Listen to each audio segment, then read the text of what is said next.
Hey, I'm recording. I'm throwing together this podcast with behind me the Hamilton set. If you have not seen Hamilton on Disney Plus, even though I hate Disney, you really should. It's an incredible, transcendent work of art. I'm a big fan of musicals. I've studied them, I've taught about them, and I would go so far as to say of all the great American musicals that have been produced and written over the past century or more, there are two that stand out as major works of art, transcendent works of art, that are musicals, works of literature and music that ought to survive for centuries. West Side Story, mainly because of the music, but also because it plugs into that Shakespeare Romeo and Juliet thing, and Hamilton, the two best American musicals, so good that indeed I think they will and ought to survived for centuries. And there are a lot of good American musicals, but those I think are in a class of their own. So I've been doing the Hamilton Homicide, which we've done on stage before, but since we can't perform on stage during the virus crisis, I'm doing the Hamilton Homicide online for Homeschool Connections this week for some middle school students. And I'm thinking of filming a version of it. I mean, if they filmed their version of Hamilton, I can film my version. Come on, even though mine is mediocre and theirs is excellent, why not? And I would give you guys a sneak peek of it here at Patreon if it's one of the winners of the poll. I just put up a poll today, so you can choose what you want me to do from here on out. One of the things I want to do today in this little podcast is talk about, well, hopefully to entice you to join our Eric Vogelin book discussion group. That's for the top tier members. But we meet live once a month, and we are currently discussing Hitler and the Germans by Eric Vogelin. I'm going to give you some quotes from that. Anyway, you'd get to meet live with me and the other members of the group. Here's a quote. Vogelin says, hence the particular danger that membership in the church is somehow misunderstood as a special position opposed to the rest of mankind, as if the rest of mankind did not belong to mankind, and as if that belonging to mankind were a privilege of church membership. Here's another quote, and then I'm going to talk about this. Vogelin also goes on to say, that is to say, man is man insofar as he is imago Dei, the image of God. And insofar as he is imago Dei, are all men equal as participating in the reality of God and thus united with God, who historically has become flesh in the process of history. This is precisely what is characteristic of Christianity, its unique achievement. Every attempt to withdraw from this achievement is a regression in differentiation and an attempt to reintroduce more compact ideas of the existence of man and of his order. What? I'm not ready. Give me a little while. 5 minutes. See, that's my wife. She just told me dinner was ready. She told me it would be ready at 5:15. It is now 5:11. Anyway, the point is this. I will have been a Catholic for 20 years on July 30th, which happened to be the date that G.K. Chesterton came into the church in 1922, though I didn't know that. And my biggest temptation, though I wasn't aware of it for all these years, is believing that the church is a club that you join to beat other people over the head with. But that's not it. The church points out that we are made in the image and likeness of God. Here's another quotation, since I'm going to get in trouble if I don't go upstairs for dinner. You know, if you don't know Karen, I will get in trouble. If you know Karen, you know what I'm talking about. This is by Dietrich von Hildebrand.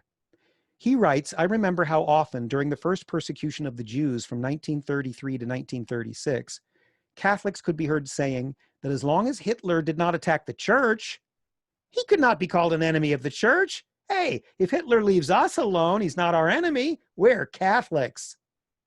These persons did not understand that the church was attacked each time God was offended by an injustice. This is crucial. They had become blind to the universality of the church. They had forgotten the words of Pope Benedict XV, who said that he was the father of all, whether they wanted to accept it or not, whether they knew it or not. They had forgotten that St. Ambrose refused to let the Emperor Theodosius into church because he had killed 6,000 innocent persons in Samos. St. Ambrose did not ask whether those murdered innocents were Catholics or not. The consideration of the church as a state, or even worse, as a political party, could indeed be called the Catholic ghetto mentality. Because if you think of the church as just a club, you're forgetting that all men are made in the image and likeness of God. We know that in Genesis, but we know that in spades because of the incarnation.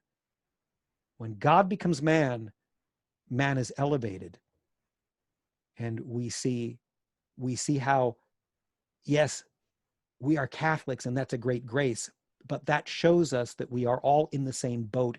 All mankind is in the same boat. We hope that all mankind is in the ark of salvation, that particular boat that survives the flood. Anyway, I just wanted to mention these things. I got to go. Okay, it's 5:13. If I take more than 2 minutes, I'm in big trouble. But there's one other thing I wanted to screen share. I'm going to go here, and I think you can see it if I go here. This is The Atlantic. I read The Atlantic. I subscribe to it. A lot of left-wing stuff in The Atlantic, but a lot of really good articles too. This is a great one. Our minds aren't equipped for this kind of reopening.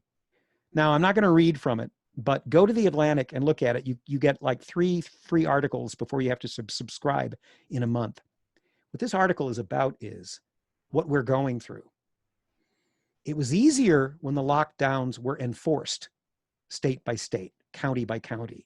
Now, we've each got to decide on our own how much risk we're going to take. We've got to decide as producers, upstage productions of shows that are indoors with 100 people laughing. We've got to decide, can we do that? Broadway's closed, at least until 2021. We might be too, but nobody's helping. There's certainly no consistent leadership from the government. Nobody's telling us, here's the risk assessment you should do. Here's risk versus reward. Here's how dangerous this virus really is. Of course, I interviewed Virginia de la Lastra a few weeks ago. She's the head of infectious diseases at a hospital in Santiago, Chile, and she was telling us at the time how bad it was. Well, they've run out of ventilators. They've got people hooked up to the breathing apparatuses they use when people are subjected to anesthetic. And she was afraid at the time, and I don't know if it's happened, that they would have to begin denying people treatment. It's bad in Houston. It's bad. It's getting really bad all over. But the death rate has not yet risen. You know, so I'm in the same boat you guys are in. Hopefully it's the Ark of Salvation, that boat. But I'm in the boat where we're all having to figure out what is going on, what should we do, how bad is this? Certainly, I think being in a crowd, like at a bar or at a performance in a theater for 3 hours at a time, when you're all in our case, we can't really do social distance performing indoors. The shows wouldn't work. Our shows are interactive, and I work the room and I get people to laugh, and I control the crowd when they're packed together. When they're not, it would be much harder. So anyway, but I think we're all doing this. We're all facing, as they say in The Atlantic, the fact that our minds aren't equipped for this strange kind of reopening. So if you're feeling anxiety there, I think you're not alone. Anyway, oh my gosh, it's 5:16. I'm in deep trouble with my wife, Karen. I got to go. Okay. I hope you understand. Meanwhile, give me some feedback.